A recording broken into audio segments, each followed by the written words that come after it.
هارون الرشید بادشاہ د علماء سره ډیره زیاته مینه وه.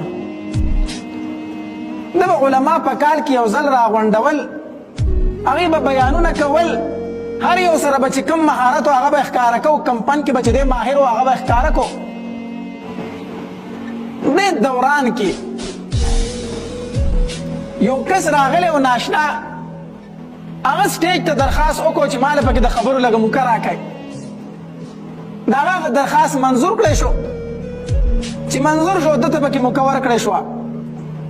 ده په دین اسلام باندې بحث وکړو، خو ډېر ښایسته بحث وکړو، ډېر دلایل بیان کړو، ډېر دلایل بیان کړو. هارون الرشید بادشاه د ده د هغې انداز بیان نه متاثره شو. د ده بیان چې کوم انداز و، کوم دلایل و، کوم بلاغت و، کوم فصاحت و، د هغې نه هارون الرشید بادشاه ډېر زیات متاثره شو. چې متاثره شو، وروستو لږ ساعت چې د بیان ختم کړو، د هغې نه دی وغوښتو سیټ ته کړو. مېلمه ومې نه پېژندلې، ډېر ښه علم لري، ډېر ښه ژبه لري، بلاغت لري، فصاحت لري، خو ما تر اوسه پورې نه یې پېژندلې. نو زه خو ټول علما پېژنم، چې تا پکې څنګه نه پېژنم؟ ته څوک یې؟ خو داسې ښکاري چې مېلمه یې که نه. نو ده ورته وایي او زه مېلمه یم، زه مسافر یم، مسافر یم. دلته څنګه راغلی وي؟ دا خو په دې لاره تېرېدم، نو ما وکتل چې د علماو یو مجلس شروع دی، ما ویل راشه په دې کې حاضري وکړه. زه یم مسافر، د لارې تېرېدونکی یم. خو یو خبره واوره، هارون الرشید بادشاه ته وایي دا کوم بیان چې ما تاسو ته وکړو که نه، دا ته چې متاثره شو، ما د اسلام مطابق بیان وکړو. وګورې زه پخپله مسلمان نه یم، ته زما د بیان نه متاثره شوې، ما ډېر ښه بیان وکړو، خو ګورې چې دا خبره دې په ذهن کې پخپله مسلمان نه یم.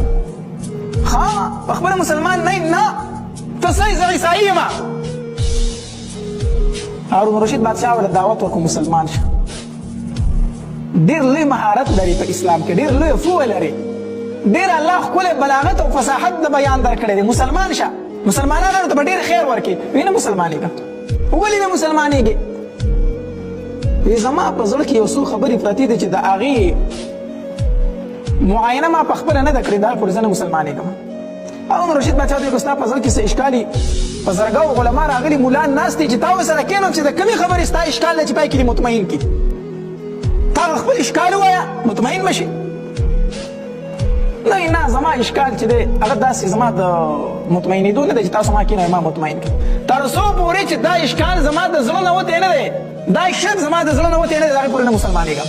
ښه ستا خوښه ده، نو زما مولان ناست دي مطمئن به دي کړي، خو ته وایې چې نه ما نشي مطمئنولی، نو ستا خوښه ده. مېلمه لاړ، مسافر و لاړ را روان کله وخت ورته یاد چې هارون الرشید په دې ورځو کې بیا مجلس لګوي. هغې مجلس ته بیا حاضري کړې ده. چې بیا یې حاضري کړې ده، بیا سټیج سیکرټري ته درخواست ولیکو چې ما ته د بیان موقع راکړئ. د بیان موقع ورته ورکړې شوه. بیا یې بیان وکړو، ډېر ښایسته بیان یې وکړو. هارون الرشید بادشاه وپېژند چې دا خو پروسکنی سړی دی. ده وایي چې زه مسلمان نه یم. بیا یې راوغوښتو، سیټ ته کېناو. وایي څنګه اوس راته ووایه چې اوس مسلمان یې که نه یې؟ وایي الحمدلله اوس مسلمان یم، اوس مسلمان یم. دا بیان مې په حالت د اسلام وکړو، هغه بیان مې په حالت د کفر کې و، پروسکنی بیان. هارون الرشید بادشاه دا خو راته ووایه که نه، تا وایي چې زما په زړه کې یو اشکال دی، یو سوال دی، هغه سوال حل شو. ځکه د اسلام نه هغه سوال حل شو. څنګه حل شو؟ وایي زما په زړه کې دا شک و که نه چې دا قرآن د الله کتاب دی او که نه دی. دا خو دا ټول مولان وایي، دا ټول خلک وایي چې دا قرآن د الله کتاب دی. نو ما وایي چې آیا دا د الله کتاب دی او که نه دی؟ او که د الله کتاب دی نو چې په خپل اصلي شکل کې دی او که نه دی؟ ډېره زمانه ووتله، نو کوم کتاب دومره وخت په خپل اصلي حالت کې پاتې کېږي؟ نو ما وایي چېرې دا په خپل اصلي حالت کې وي او که نه وي، کېدای شي د مولانو پکې ځان له خبرې دنده کړي ایستلي. وایي دا سوال زما په ذهن کې و. وایي داسې مې وکړو، وایي ما چې تجربه کومه. وایي تورات مې ولیکو او ډېر ښایسته شکل کې مې ولیکو، ډېر ښایسته مې ولیکو، د سرو زرو په اوبو سره مې ولیکو. او د یهودیانو عبادت خانې ته مې وړو. ما ورته وایي چې یاره دا صحیفه ما تیاره کړې د توراتو، د ثواب په نیت باندې تاسو ته هدیه کوم، دا قبوله کړئ. هغې زما نه واخېسته او زما ډېر عزت وکړو. وایي که ته راوکتو چې ټیک شو، صحیح دی، بلکل صحیح دی، ځه زه ترې رخصت شوم. خو په هغې تورات کې ما یو کار کړی و چې ټول مې ګډوډ کړی و. د یو ځای نه خبرې ایستلې بل ځای کې ورمنډوي د بل ځای نه ایستلې بل ځای کې ورمنډوي بعضې مې ترې ایستلې وي بعضې پکې د خپل طرفه لیکلي وي تورات کې مې دا ګډوډۍ کړی وو یهودیان وکتو ډېر ښکلی تورات دی پوه پرې نه شو زما نه یې کېښودو ښه سمبال یې کړو زما ډېر عزت وکړو ایمان چې یاره تورات په خپل اصلي حالت کې نشته دی ما پکې دومره بدلون وکړو دوی پرې پوه نه شو دا په خپل اصلي حالت کې څنګه دی ویې راغلم انجیل مې ولیکو